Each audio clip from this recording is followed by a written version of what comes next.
Moscow is now just about in range. I'm sure that is what Kyiv is hoping that they're thinking in the Kremlin in Moscow. Although we know that Putin has moved a lot of air defense assets to Moscow and particularly protect himself and his various castles and palaces, actually he will not be overconfident that even doing that he's going to be able to take down Taurus missiles. It's certainly a very significant move, I think, for the Ukrainians. Friedrich Merz, the new chancellor of Germany, announced that all restrictions on Western weapon usage would be lifted for Ukraine. The West has given it these sophisticated missiles, and we're talking about most significantly the German Taurus missile, but also the British Storm Shadow, the French Scalp, and ATACMS and HIMARS from the US. They've been very restricted in their usage across the Russian border. But what this means now is Ukraine can strike the longest range of these missiles, sort of plus of 500 kilometers into Russia. The significance of that is that's where a lot of the airfields are within that range, which are firing cruise missiles back into Ukraine, and also where a lot of the buildup of forces are. So it allows, I think, Ukraine to sort of hopefully get on the front foot and stall some of the activities that the Russians are doing at the moment. I think the significance of these missiles, particularly, as you say, the Taurus, but also Storm Shadow and Scalp, is in Taurus case, it's a very sophisticated missile. It's ground hugging. So actually it flies at sort of treetop level, as it were, and it's very, very difficult to intercept. Certainly the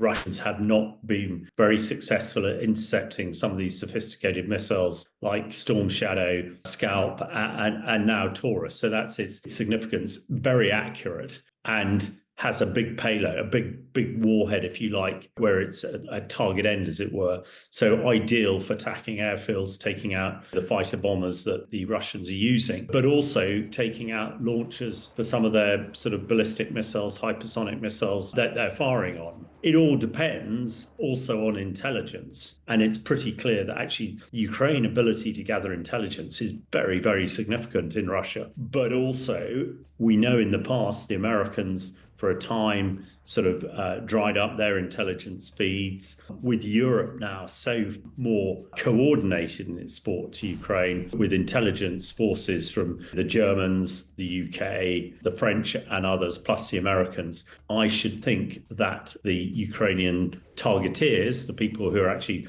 punching in the coordinates into these machines, have a very good idea exactly where the targets are they need to hit. So you've got the intelligence for the targeting, you've got a sophisticated missile that the Russians at the moment have not really been able to take down in any great numbers. Suddenly, if Ukraine then has the ability to take out these build-ups and also some of the key assets that Russia has, up to 500 kilometers into Russia, that is pretty significant. If this then means that the Russians have to put their airfields a further 500 kilometers away from the Ukraine border, again, that affects their ability to be able to prosecute these operations. So I think it's a reaction to what is happening on the ground at the moment. And the fact that, I suppose the other piece to this is Friedrich Merz also said that Europe needs to plan for a really long campaign, and everything coming out of Moscow and coming out of Putin, you get the impression that the Russians are digging in for a long time. And unless something really significant happens, this could be a protracted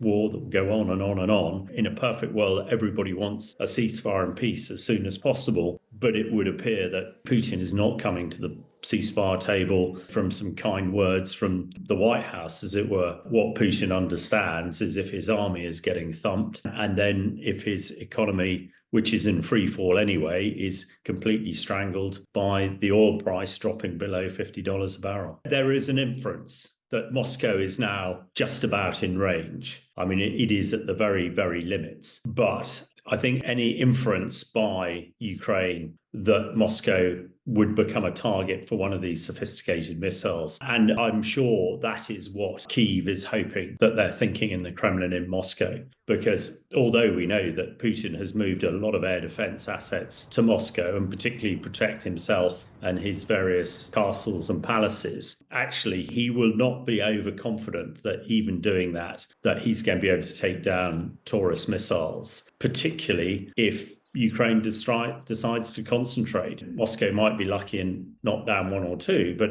the Ukrainians decide to fire quite a few, then absolutely. And if, for instance, a Taurus missile was fired at the Kremlin, it would be very, very difficult for Russia to dress this up at anything but a bit of a disaster. And I think Muscovites and other Russians are now realizing that they are getting more and more in the frame. Hitherto, all they've seen is Ukraine cities being bombed and attacked every day. They suddenly realize, and the other element to this is, I think it's been widely reported that airports in Moscow have been shut frequently over the last few weeks for just Ukrainian drones flying in. And that started to disrupt a lot of people. But if those drones are replaced by sophisticated missiles like Taurus, they could actually hit their targets and have a severe impact that I think Putin would find highly embarrassing and very difficult to explain to the people of Moscow and the people of Russia. Yeah, I'll give you an update. I'm not happy with what Putin's doing. He's killing a lot of people, and I don't know what the hell happened to Putin. I've known him a long time, always gotten along with him, but he's sending rockets into cities and killing people, and I don't like it at all, okay? We're in the middle of talking, and he's shooting rockets into Kiev and other cities. I don't like it at all. I think it's a number of things. First of all, President Trump's failed attempts to get the Russians to the negotiation table. We were supposed to have a meeting between Zelensky and Putin in Istanbul just over 10 days ago, which was at the instigation of the Russian president. Of course, he never showed up. We have then seen over the last few days massive drone and missile strikes into Ukraine, and we had quite a vitriolic outburst by President Trump calling Putin crazy and saying that he was getting incredibly frustrated with the fact that Putin was not heeding to his calls, because of course Trump said he would end the war in 24 hours, then 100 days, and now we're well plus of that. And Putin is really sort of playing Trump as an idiot at the moment. And I'm sure that has infuriated the Americans, which is why they have sort of taken the caveats off their missiles. The Germans, who've been very slow to support Ukraine, now with the new government they have under Friedrich Merz, they seem to be far more committed and realise that actually this war could go on a long time. This war could spill over into Western Europe, and the Germans with their Taurus missiles have a very significant capability that the Ukrainians need. So I think it is a realisation that actually, Putin has no interest in peace at the moment. And to me, there are only two ways that Putin might gain interest in peace. First of all, his airfields where he is conducting these mass drone and missile attacks from are taken out by these sophisticated missiles. And secondly, if President Trump, as he has suggested he might do yesterday, put sanctions on Russia, particularly around the oil, because if Russia cannot sell its oil, and certainly if it can't sell it above $50 a barrel, then it's very quickly going to go bankrupt. And not even Putin can build tanks without any hard currency to buy the various raw materials he needs to be able to do that.